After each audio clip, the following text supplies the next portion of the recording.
আমরা যে আয়াতগুলো শুনলাম সূরা বাকারা 231 থেকে 245 নম্বর আয়াত পর্যন্ত, চলুন একটু বিস্তারিতভাবে সংক্ষিপ্ত তাফসীর আপনাদের সামনে ছোট্ট করে তার সারমর্ম তুলে ধরি, যাতে করে আরো সুন্দরভাবে আরো ভালোভাবে আমরা কোরআনকে বুঝতে পারি, যাতে আল্লাহর হিদায়াত, আল্লাহর হিকমত আমরা বুঝে নিতে পারি। তো চলুন শুরু করা যাক। যখন তোমরা নারীদের তালাক দাও এবং তারা তাদের ইদ্যতের শেষ প্রান্তে পৌঁছে যায়, তখন হয় নাই সঙ্গতভাবে তাদের রেখে দাও, নয়তো সুন্দরভাবে ছেড়ে দাও। কষ্ট দেওয়ার উদ্দেশ্যে তাদের আটকে রেখো না, তাহলে সীমা লঙ্ঘন করবে। যে এমন করে সে নিজের উপর জুলুম করে।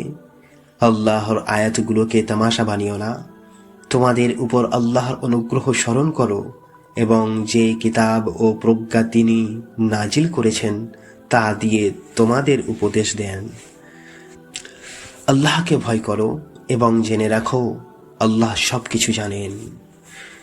যখন তোমরা নারীদের তালাক দাও এবং তারা ইদ্যত পূর্ণ করে, তখন তারা যদি পরস্পরের সম্মতিতে ন্যায়সঙ্গতভাবে পুনরায় বিবাহ করতে চায়, তবে তাদের বাধা দিও না। এটাই সেই উপদেশ যা তোমাদের মধ্যে আল্লাহ ও পরকাল বিশ্বাসীদের জন্য। এতে তোমাদের জন্য অধিক পবিত্রতা ও শুদ্ধতা রয়েছে। আল্লাহ জানেন, তোমরা জানো না। মায়েরা তাদের সন্তানদের পূর্ণ 2 বছর দুধ পান করাবে। যদি কেউ দুধ পানের সময় পূর্ণ করতে চায়, সন্তানের পিতার দায়িত্ব হলো ন্যায়সঙ্গতভাবে মায়ের খাবার ও পোশাকের ব্যবস্থা করা। কাউকে তার সামর্থ্যের বাইরে দায়িত্ব দেওয়া হয় না। কোনো মা যেন তার সন্তানের কারণে কষ্ট না পায়, আর কোনো পিতাও যেন তার সন্তানের কারণে কষ্ট না পায়। উত্তরাধিকারীর উপরও একই দায়িত্ব রয়েছে। যদি তারা পরস্পরের পরামর্শ ও সম্মতিতে দুধ ছাড়াতে চায়, তবে এতে কোনো গুনাহ নেই। আর যদি তোমরা তোমাদের সন্তানদের জন্য ধাত্রী নিযুক্ত করতে চাও, তবে ন্যায়সঙ্গতভাবে যা নির্ধারণ করেছ তা পরিশোধ করলে কোনো দোষ নেই। আল্লাহকে ভয় করো এবং জেনে রাখো আল্লাহ তোমাদের কাজ দেখছেন। তোমাদের মধ্যে যারা মারা যায় এবং স্ত্রী রেখে যায়, তারা স্ত্রীরা 4 মাস 10 দিন নিজেদের অপেক্ষায় রাখবে। এরপর যখন তারা তাদের নির্ধারিত সময় পূর্ণ করবে, তখন নিজেদের বিশেষ ন্যায়সঙ্গত যা করবে তাতে তোমাদের কোনো গুনাহ নেই। আল্লাহ তোমাদের কাজ সম্পর্ক সম্যক অবগত। ইদ্যতের সময় নারীদের বিবাহের প্রস্তাব ইশারায় দিলে বা মনে গোপন রাখলে তোমাদের কোনো গুনাহ হবে না। আল্লাহ জানেন তোমরা তাদের স্মরণ করবে, তবে গোপনে কোনো প্রতিশ্রুতি দিও না, কেবল ন্যায়সঙ্গত কথা ছাড়া। নির্ধারিত সময় শেষ না হওয়া পর্যন্ত বিবাহের চূড়ান্ত সিদ্ধান্ত নিও না। জেনে রাখো আল্লাহ তোমাদের অন্তরের কথা জানেন। তাকে ভয় করো আর জেনে রাখো আল্লাহ ক্ষমাশীল ও সহনশীল। যদি তোমরা কোনো নারীকে তালাক দাও যাদের সঙ্গে তোমরা সহবাস করনি এবং যাদের জন্য মোহর নির্ধারণ করনি, তবে এতে তোমাদের কোনো গুনাহ নেই। তবে তাদের সামর্থ্য অনুযায়ী কিছু দান করবে, এটি সৎকর্মশীলদের জন্য কর্তব্য। আর যদি তোমরা তাদের তালাক দাও সহবাসের আগে, অথচ মোহর নির্ধারণ করা হয়েছিল, তবে নির্ধারিত মোহরের অর্ধেক দিয়ে দিতে হবে। তবে তারা যদি মাফ করে দেয় অথবা যার হাতে বিবাহের বন্ধন রয়েছে সে মাফ করে দেয়, মাফ করে দেওয়া তাকওয়ার অধিক নিকটবর্তী। তোমরা নিজেদের মধ্যে উদারতা ভুলে যেও না, নিশ্চয়ই আল্লাহ তোমাদের কাজ দেখেন। তোমরা নামাজ সমূহের প্রতি যত্নবান হও, বিশেষ করে মধ্যবর্তী নামাজের প্রতি, আর আল্লাহর সামনে বিনীতভাবে দাঁড়াও। যদি তোমরা ভয় বা বিপদের মধ্যে থাকো, তবে হাঁটতে হাঁটতে বা আরোহী অবস্থায় নামাজ আদায় করো। আর যখন নিরাপদ হবে তখন আল্লাহকে স্মরণ করো, যেভাবে তিনি তোমাদের শিক্ষা দিয়েছেন, যা তোমরা আগে জানতে না।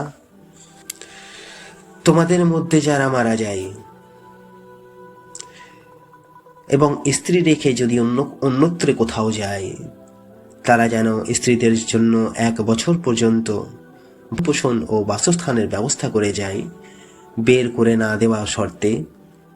তারা নিজেরাই বের হয়ে যায়, তবে ন্যায়সঙ্গতভাবে নিজেদের বিশেষ যা করে তাতে তোমাদের কোনো দোষ নেই। আল্লাহ প্রক্রমশালী ও প্রজ্ঞাময়। তালাকপ্রাপ্ত নারীদের জন্য ন্যায়সঙ্গত ভরণ পোষণ রয়েছে, এটি মুত্তাকিদের জন্য কর্তব্য। এভাবেই আল্লাহ তোমাদের জন্য তার আয়াতগুলো স্পষ্ট করেন যেন তোমরা বুঝতে পারো। তুমি কি তাদের দেখনি যারা মৃত্যুর ভয়ে হাজার হাজার হয়ে নিজেদের ঘর ছেড়ে বের হয়েছিল? তখন আল্লাহ তাআলা তাদের বললেন, মরে যাও। এরপর তিনি তাদের আবার জীবিত করলেন। নিশ্চিত আল্লাহ মানুষের প্রতি অনুগ্রহশীল, কিন্তু অধিকাংশ মানুষ অকৃতজ্ঞ নয়। আল্লাহর পথে যুদ্ধ করো এবং জেনে রাখো আল্লাহ সর্বশ্রোতা ও সর্বজ্ঞ। কে আছে যে আল্লাহকে উত্তম ঋণ দেবে? তাহলে তিনি তা তার জন্য বহুগুণ বাড়িয়ে দেবেন। আল্লাহই সংকুচিত করেন ও প্রসারিত করেন, আর তারাই হচ্ছে তোমাদের প্রত্যাবর্তন। আলহামদুলিল্লাহ। তো আজ আমরা শুনলাম সূরা বাকারার 231 থেকে 245 নম্বর আয়াতের ব্যাখ্যা ও একটু সারমর্ম। তো বন্ধুরা, এই আয়াতগুলো তোমাদের বুঝতে কেমন লাগছে একটু কমেন্ট দ্বারা অবশ্যই জানাবে। আর এই কোরআনের আলো শুধু এটা মুসলমানদের জন্য নয়, এটা সমস্ত মানব জাতির জন্য, যার জন্য এটা বাংলায় প্রকাশিত করা হচ্ছে, যাতে করে প্রত্যেকটা বাংলাভাষী মানুষের কাছে আল্লাহর কোরআনের আল্লাহর আদেশ ও হিকমত আহকাম যাতে করে পরিপূর্ণ স্পষ্টভাবে বুঝতে পারে।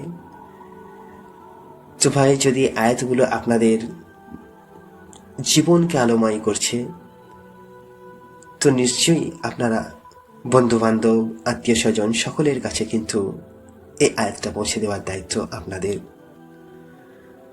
তো বেশি বেশি করে শেয়ার করবেন যাতে আপনার প্রিয়জনদের কাছে এই কোরআনের অর্থ, কোরআনের বাণী তাদের জীবনে পৌঁছায়, আর তারাও যেন কোরআনের সাথে নিজের জীবন অতিবাহিত করার সুযোগ পায়। আসসালামু আলাইকুম ওয়া রাহমাতুল্লাহি ওয়া বারাকাতুহু। এর পরের আয়াতটা জানতে আপনারা অবশ্যই চ্যানেলটাকে সাবস্ক্রাইব করবেন। আর এর আগের আয়াতগুলো দেখার জন্য আপনার ডেসক্রিপশনে বক্সে গিয়ে কিংবা চ্যানেলের বক্সে এর আগের আয়াতগুলো পেয়ে যাবেন, যাতে করে আপনি এর আগের আয়াতগুলোও দেখতে পারেন যে কি ছিল। তো অবশ্যই চ্যানেলটাকে সাবস্ক্রাইব করবেন, যাতে করে এর পরের আয়াতটা আপনারা খুব শীঘ্রই পাবেন ইনশাআল্লাহ। আসসালামু আলাইকুম ওয়া রাহমাতুল্লাহি ওয়া বারাকাতুহু।